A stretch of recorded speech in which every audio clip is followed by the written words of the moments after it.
নমো নমঃ। আমার চ্যানেলে আপনাদের স্বাগত জানাই। আজকের ভিডিওতে আমি রঘুবংশম নিয়ে আলোচনা করব। রঘুবংশমের প্রথম সর্গের প্রথম যে শ্লোকটি আছে আজ সেটি আলোচনা করব।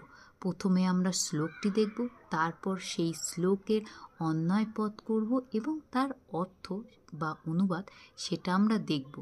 আমি রঘুবংশমের প্রত্যেকটা স্বর্গের প্রত্যেকটা শ্লোক আপনাদের সামনে পাঠ করে তার অনুবাদ আপনাদের সামনে তুলে ধরব। চলুন তাহলে আমরা রঘুবংশের প্রথম স্বর্গের প্রথম শ্লোকটি কী আছে দেখে নিই। এটি হলো রঘুবংশমের প্রথম স্বর্গের প্রথম শ্লোক। চলুন এবার আমরা শ্লোকটি একসঙ্গে পাঠ করি এবং তার অন্বয়পদ বার করি।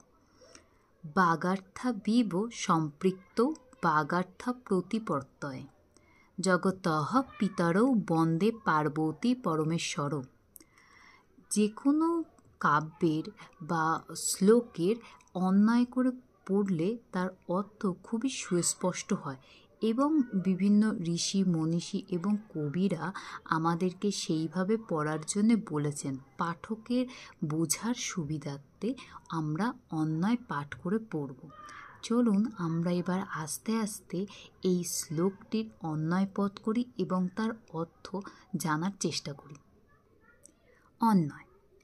বাগার্থা প্রতিপত্তয় শব্দটির অর্থ হল শব্দ ও অর্থজ্ঞান প্রাপ্তির জন্য বাগার্থ ইব সম্পৃক্ত, অর্থাৎ শব্দ ও অর্থের ন্যায় নিত্য সম্বন্ধযুক্ত জগতঃ পিতরৌ, অর্থাৎ জগতের যে পিতামাতা পার্বতী পরমেশ্বরৌ, অর্থাৎ পার্বতী এবং পরমেশ্বরকে বন্দনা করি। তাহলে পুরো শ্লোকটার অনুবাদ বা মানে দাঁড়ালো আমি, অর্থাৎ এখানে কবি নিজেকে আমি বলে সম্বোধন করেছে, এখানে আমিটা উচ্চ আছে।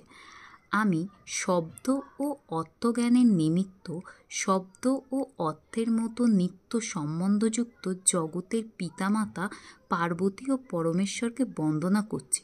পরমেশ্বর অর্থাৎ এখানে শিবকে বোঝানো হয়েছে।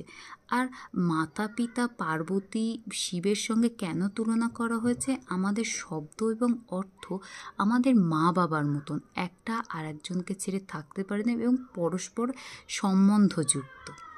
তাই তিনি এইভাবেই তার যে শব্দ এবং অর্থের ভাণ্ডার সেটি পার্বতী এবং পরমেশ্বরকে দিয়ে বুঝিয়েছেন। আজকের ভিডিও এই পর্যন্ত। আমার ভিডিওটি দেখার জন্য আপনাদের আমি ধন্যবাদ জানাই। এইভাবেই আমার চ্যানেলটিকে সাবস্ক্রাইব করে সঙ্গে থাকুন, যাতে